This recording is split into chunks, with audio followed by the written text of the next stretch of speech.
Thank you, Mr. Chairman. Mr. Zuckerberg, welcome. Thank you for being here. Mr. Zuckerberg, does Facebook consider itself a neutral public forum? Senator, we consider ourselves to be a platform for all ideas.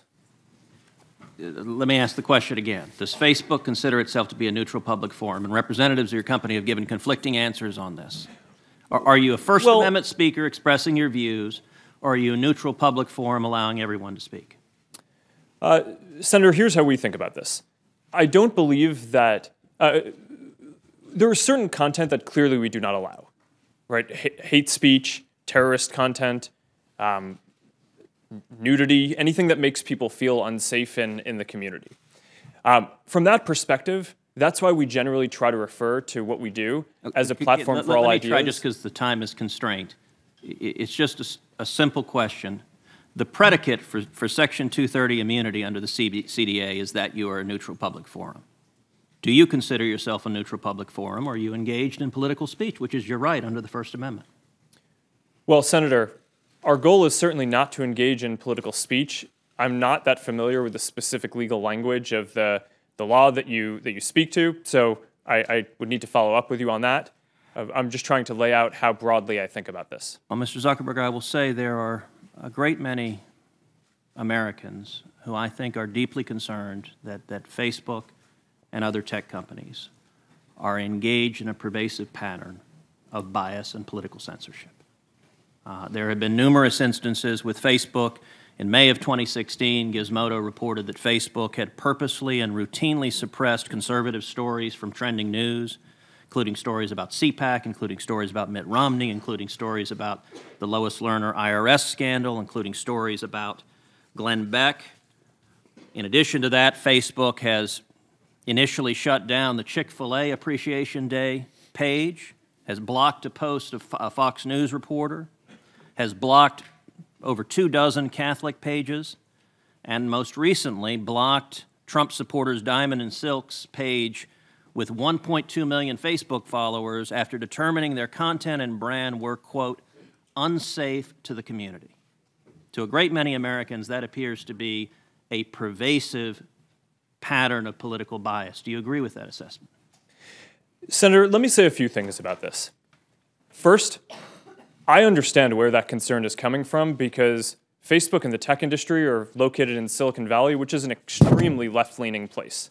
And this is actually a concern that I have and that I try to root out at the company, is making sure that we don't have any bias in the work that we do. And I think it is a fair concern that that people would at least wonder about. Let me ask this question. Are you aware of any ad or page that has been taken down from Planned Parenthood? Senator, I'm not, but let me just... How about MoveOn.org? Sorry? How about MoveOn.org? I'm not specifically aware of those. How about cases. any Democratic candidate for office? I'm not specifically aware. I mean, I'm not sure. In your testimony, you say that you have 15 to 20,000 people working on security and content review. Do you know the political orientation of those 15 to 20,000 people engaged in content review? No, Senator. We do not generally ask people about their political orientation when they're joining the company. So as CEO, have you ever made hiring or firing decisions based on political positions or what candidates they supported? No. Why was Palmer Luckey fired? That is a specific personnel matter that seems like it would be inappropriate to speak to here. You just made a specific representation that you didn't make decisions based on political views. Well, is that accurate? I can commit that it was not because of a political view. Do you know of those 15 to 20,000 people engaged in content review, how many, if any, have ever supported financially a Republican candidate for office? Senator, I do not know that. Your testimony says it is not enough that we just connect people. We have to make sure those connections are positive. It says we have to make sure people aren't using their voice to hurt people or spread misinformation. We have a responsibility not just to build tools, to make sure those tools are used for good. Mr. Zuckerberg, do you feel it's your responsibility to assess users whether they are good and positive connections or ones that those 15 to 20,000 people deem unacceptable or deplorable? Senator, you're asking about me personally? Facebook. Senator, I think that there are a number of things that we would all agree are clearly bad. Foreign interference in our elections, terrorism, self-harm. I'm those talking are about things. censorship. Oh, well, I think that you would probably agree that we should remove terrorist propaganda from the service.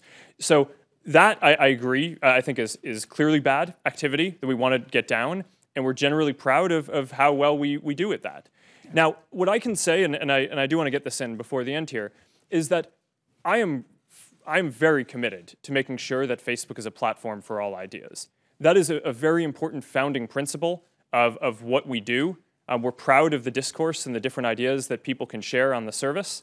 And that is something that, as long as I'm running the company, I'm going to be committed to making sure is the case. Thank you.